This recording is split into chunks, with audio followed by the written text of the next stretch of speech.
pelo Senhor. Eu queria hoje, através da palavra do profeta Isaías, trazer essa palavra de restaurando as nossas forças. Então, eu vou pedir para você abrir Isaías, capítulo 40. Isaías, capítulo 40.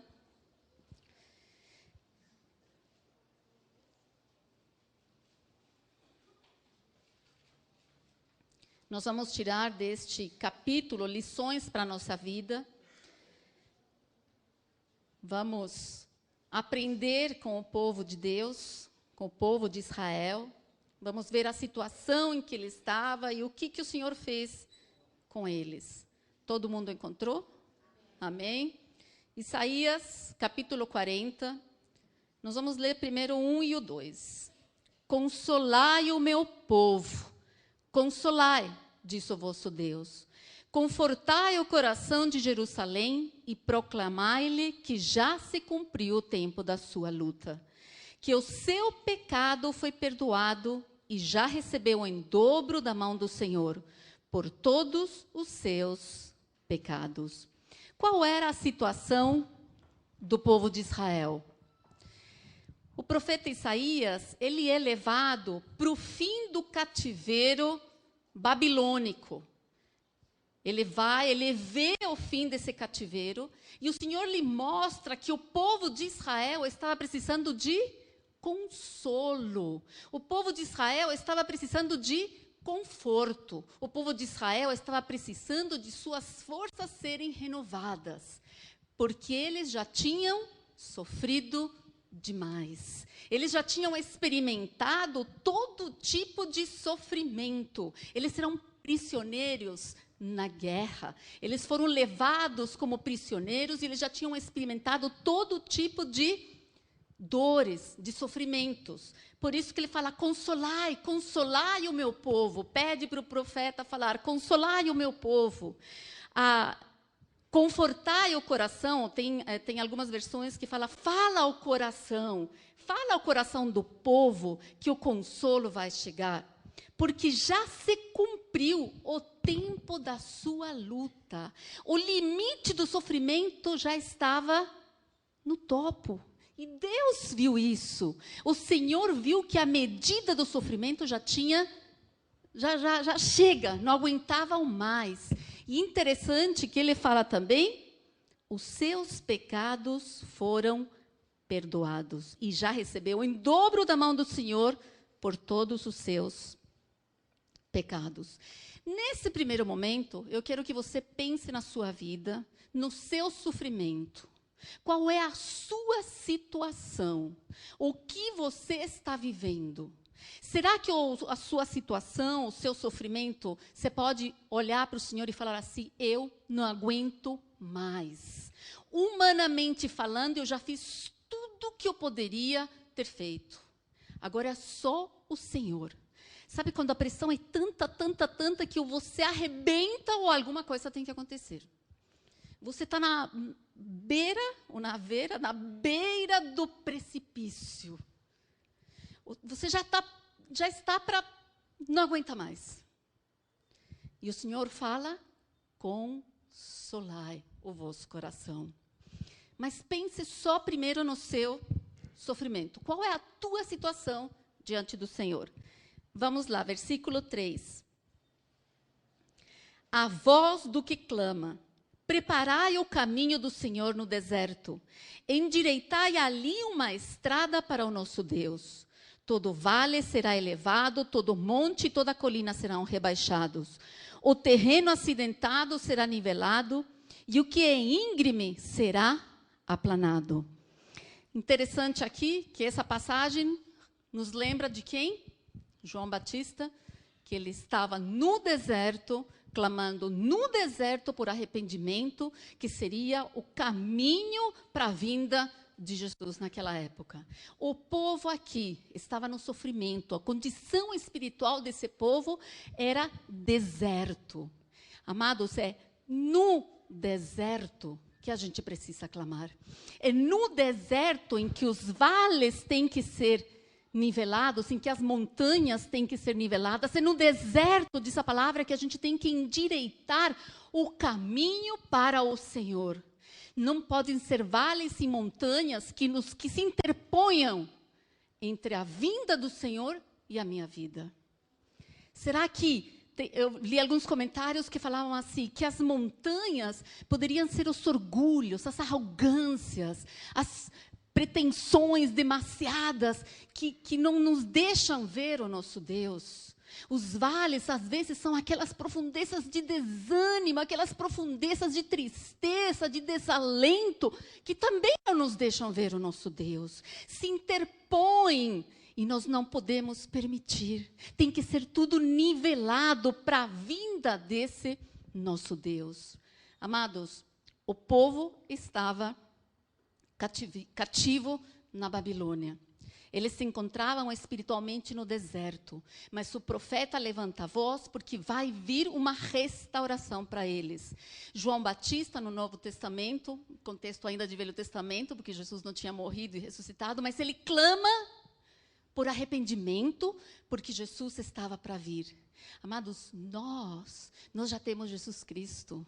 Nós temos a bênção de que nós já preparamos esse caminho de arrependimento e Jesus habita em nosso coração.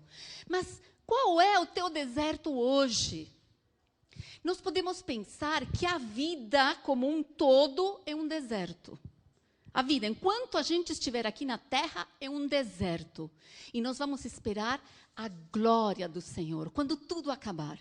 Quando todo o sofrimento acabar, quando Jesus Cristo vier nos buscar na segunda vinda dele, vamos morar com ele para sempre, não vai ter mais lágrimas, não vai ter mais sofrimento. A vida toda pode ser um deserto.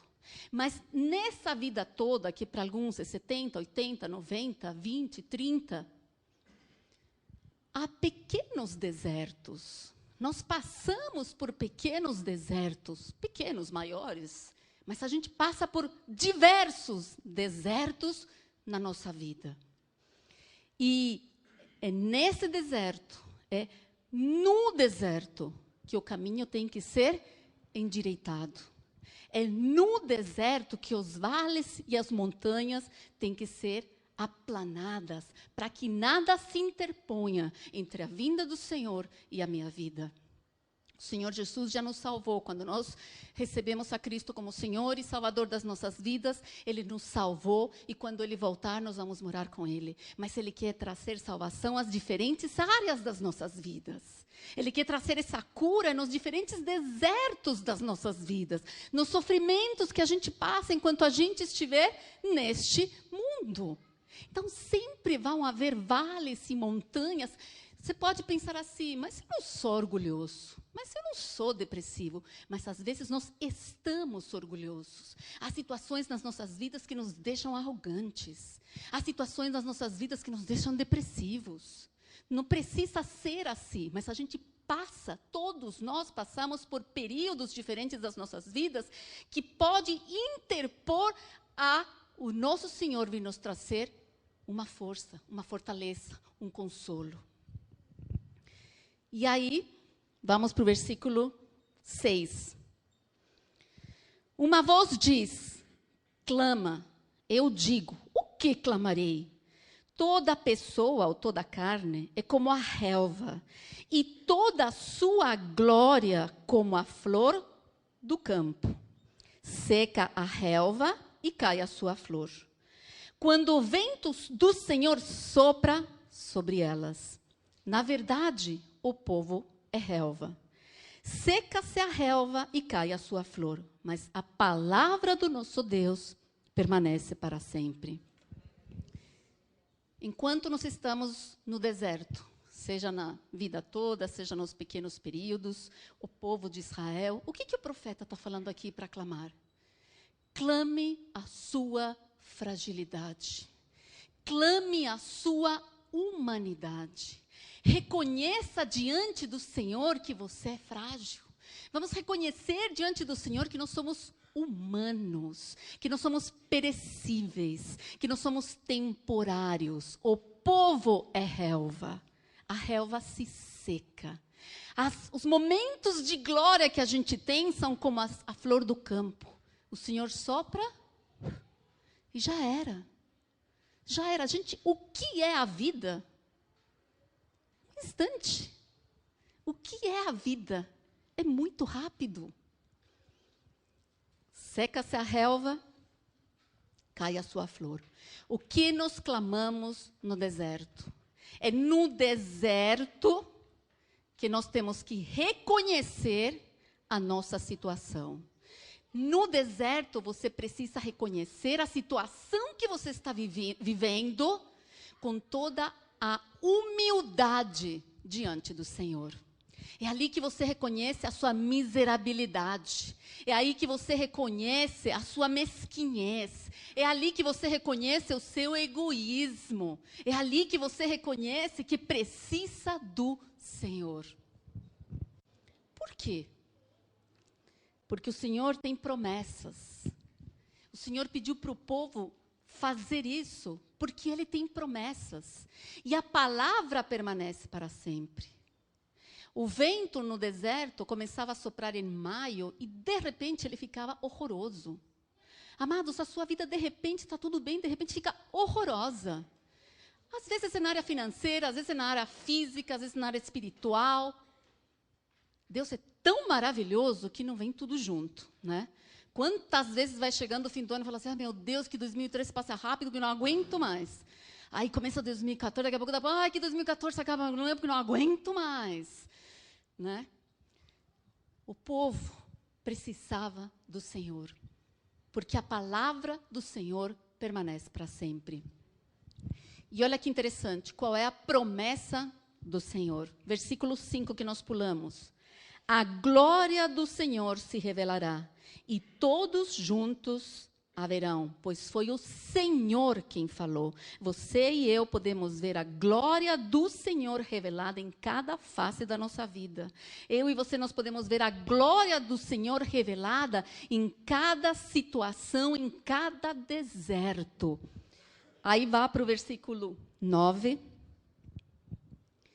Ó mensageiro de boas novas a Sião, sobe a um monte alto. Ó mensageiro de boas novas a Jerusalém, levanta bem alto a voz. Levanta, não temas, diz as cidades de Judá. Aqui está o vosso Deus. O Senhor Deus virá com poder, dominará com seu braço e o seu galardão está com ele. E a sua recompensa o acompanha. Ele cuidará do seu rebanho como um pastor, recolherá nos seus braços os cordeirinhos e os levará no colo. Guiará mansamente as que amamentam.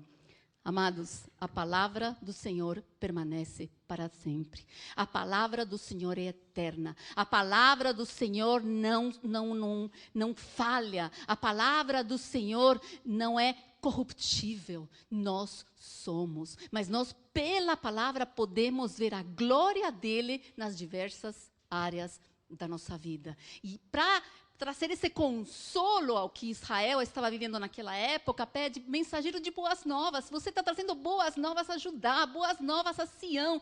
Vai lá, sobe bem alto, fala, proclama, que eles não tenham medo, porque é Deus que está falando. É Deus que está falando, não era o profeta, não somos nós, é o Senhor, é a sua palavra. É Ele que vem com poder, é Ele que vem com força, é Ele que vai carregar os seus cordeirinhos no colo, Ele que guia mansamente as que amamentam, é Ele que nos fortalece para atravessar o deserto, é Ele que nos faz ver, trazer forças para aquilo que nós estamos vivendo, independente do que possa, do resultado. Amados, ver a glória do Senhor não significa sempre sermos curados, mas você vê a glória do Senhor, mesmo numa enfermidade. Você vê a glória do Senhor, mesmo em alguma coisa que não deu certo, do jeito que você queria. Você pode ver a glória do Senhor. E um dia nós vamos entender todas essas coisas. Aí é interessante, porque nós podemos pensar também na situação que nós estamos, a situação que o povo de Israel estava, cativo, preso. E o profeta fala, olha, vai vir o consolo, vai vir. Prepare esse caminho ao Senhor. nivela, né, orgulho, arrogância e depressões, o Senhor vai nivelar enquanto a gente reconhece a nossa situação, a gente reconhece a nossa fragilidade, a nossa humanidade, a nossa temporalidade aqui nessa terra. Por quê? Por que nós podemos fazer isso e ter a certeza que o nosso Deus virá e vai nos guiar e nos guardar? É interessante porque ele leva a mostrar agora ao povo a pequenez do povo e a grandeza de Deus. Gente, nós não estamos pedindo para qualquer um. Por melhor que seja seu pai, sua mãe, seu irmão, seu pastor, não é igual a Deus. Ele é insondável. A mente dele está muito... Ele não pensa como nós pensamos. Ele está acima de tudo e de todos. Então, o profeta mostra esse contraste. No versículo 12, vem uma série de perguntas que você vai falar, ninguém. Quem mediu as águas com a concha da sua mão? Foi você? Fui eu? Foi o vovô que era tão amado, tão querido, tão sábio? Quem mediu a extensão dos céus com o palmo? Quem recolheu o pó da terra numa medida e pesou os montes com pesos e as colinas em balanças? Quem guiou o Espírito do Senhor ou lhe ensinou como conselheiro? A quem ele pediu conselho para lhe dar entendimento e lhe mostrar o caminho da justiça? Quem lhe ensinou conhecimento e lhe mostrou o caminho do entendimento? Para ele, as nações são como a gota de um balde, como o pó das balanças. Ele considera as ilhas como um grãozinho. Nem todas as árvores do Líbano bastariam para queimar, nem os seus animais bastariam para um holocausto. Todas as nações são insignificantes diante dele. Ele as considera menos do que nada, algo inútil. Quem podeis comparar a Deus? A que figura ele se assemelha? A um ídolo que o artesão funde, que ourives cobre de ouro, forjando-lhe também correntes de prata? Ao ídolo do pobre, ele não pode oferecer tanto, mas escolhe madeira que não se apodrece e procura um artesão talentoso para esculpir uma imagem que não se moverá. Por acaso não sabeis? Não ouvistes? Não vos foi dito isso desde o princípio? Não entendestes desde a fundação da terra? Ele é o que está assentado sobre a redondeza da terra, cujos moradores para ele são como gafanhotos. Ele é o que estende os céus como cortina e os desenrola como tenda para nela habitar. Ele é o que reduz os príncipes a nada e torna inúteis os juízes da terra. Mal são plantados e semeados, mal firmam raízes na terra. Ele sopra sobre eles, então secam e a tempestade os leva como se fossem palha. Diz o Senhor: com que me comparareis? Com quem eu me assemelho? E eu queria perguntar para você, diante do que a gente já viu até aqui, você reconhecendo a sua situação, reconhecendo o seu sofrimento, colocando diante do Senhor: Pai, eu estou vivendo isto, e é isto que eu não suporto mais hoje. Amanhã, depois de amanhã. Hoje, agora, minha situação é esta. E é este sofrimento que eu não estou aguentando mais. Eu estou disposto, eu sei que estou no deserto, estou disposto no deserto a clamar, a nivelar, a tirar toda a arrogância, a tirar tudo que me impede de te ver. Eu tiro da minha vida tudo aquilo que me impede do Senhor se achegar até a mim. De repente, não é nem uma arrogância, de repente é um pecado, ou de repente é uma tristeza profunda, ou de repente sei lá, um egocentrismo, ou não presto, não sirvo para nada. O que está te impedindo, o que está fechando os teus olhos de verem o Senhor, porque Ele quer trazer forças para a tua vida? É nesse momento que eu quero que você pense nisso tudo, e você consiga visualizar no seu coração e na sua mente a grandeza do Senhor. Gente, não é pouca coisa tudo que o profeta diz. Não é pouca coisa mesmo, é muito. A gente tem que parar e meditar. Gente, foi você que deu conselho ao Espírito Santo? Será que a gente sabe mais do que o Espírito Santo de Deus? Fomos nós que ajudamos ele na criação? Gente, quem somos nós? Se o Senhor fez assim, hoje, a gente aqui de tudo já era. Ele é muito grande. Ele é muito poderoso. Ele é tremendo. Ele é tudo. Você consegue meditar na tua pequenez e na grandeza do Deus ao qual você pode confiar? Amados, nós somos dignos de pena se nós colocarmos a nossa confiança na força que eu tenho, na força ou no poder que eu tenho, no que eu consigo fazer, no que eu sou capaz. Isso é muito pouco. Isso sim é muito pouco. Nós estamos colocando a nossa confiança em quem? O profeta está falando, Israel, coloca a sua confiança em Deus. Vocês estão numa situação insuportável.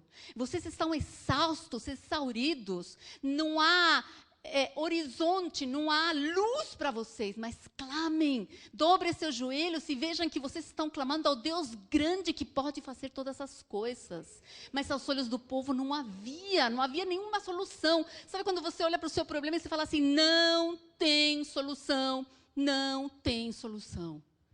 Olha para a grandeza de Deus, olha para a grandeza de Deus e pergunta para o seu coração, Pai, eu tenho assemelhado a tua grandeza com que? Ele pergunta para você, a que você tem me assemelhado?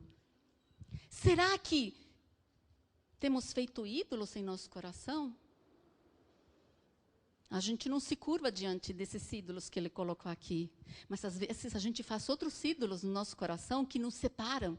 Tudo aquilo que a gente coloca no lugar de Deus no nosso coração nos separa de poder ver o que ele tem para nós. A quem você tem assemelhado a grandeza de Deus?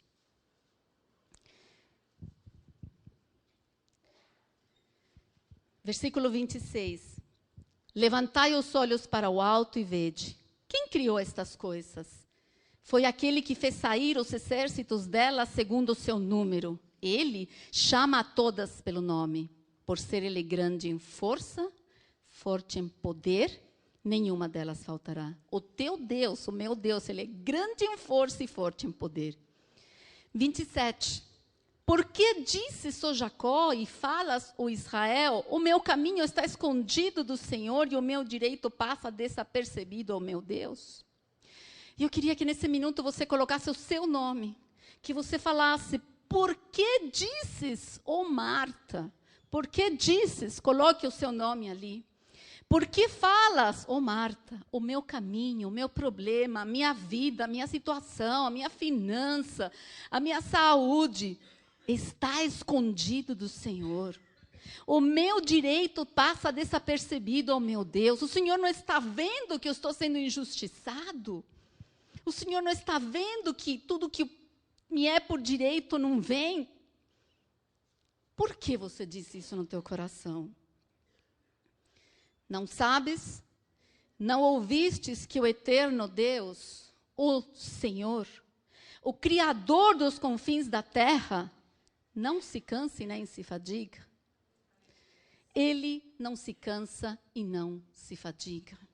Amados, o povo se cansou, o ser humano se cansa, a gente se cansa, as crianças se cansam, os adolescentes se cansam, os adultos se cansam, os velhos se cansam, todos nós nos cansamos, sim, de trabalhar, de viver, de servir, de amar, a gente se cansa, a gente se fadiga com o trânsito, com levantar todo dia, com essa mudança de horário, a gente se cansa sim. Pai, eu reconheço diante de Ti, eu me canso e eu me fadigo, mas eu sei que eu tenho um Deus que não se cansa e não se fadiga. Eu tenho um Deus que me restaura. Ele dá força ao cansado e fortalece ao que não tem vigor. Ele, aquele grande que nós acabamos de ler, Ele que dá força ao cansado, Ele que nos fortalece, Ele que pode fazer alguma coisa na tua vida, é Ele por meio do seu Santo Espírito, e nós clamando a cada instante, Senhor, me dá força, Senhor, me dá força. A moça do louvor falou isso aqui. Senhor, nós precisamos ser fortalecidos por você. Eu acho que hoje de manhã, quem estava aqui deve ter ouvido a mesma palavra. Senhor, só o Senhor pode me fortalecer. Estou vivendo isso, vou passar isso, me fortalece, me enche com teu Santo Espírito. É no deserto, é no meio do problema, é quando você está lá que você diz, eu não aguento mais, que você tem que se recolher e falar, me enche de ti, Espírito Santo de Deus, eu não tenho mais forças, eu não consigo continuar, mas o Senhor pode me fortalecer. Eu me sinto exausto, eu me sinto fatigado, mas o Senhor pode me dar forças. Pode, porque Ele é grande. Eu sei o Deus a quem eu sirvo. Não é qualquer Deus, não é qualquer palavra, é a palavra, é o nosso Senhor Jesus Cristo. Ele que fortalece, 29, Ele dá força ao cansado e fortalece o que não tem vigor. Os jovens se cansarão e se fatigarão, e os moços cairão. Humanidade, gente, isso fala de humanidade, nós somos assim, não é que... Humanidade, nós temos que reconhecer a nossa condição. Além do mais, esse corpo aqui, ele é corruptível. Ele vai ficando velho. Então, a gente cansa. Os jovens se cansarão e se fatigarão, e os moços cairão. Mas os que esperam no Senhor renovarão as suas forças, subirão com asas como águias, correrão e não se cansarão, andarão e não se fatigarão. Amém? Amados, por que não esperar com fé no Senhor?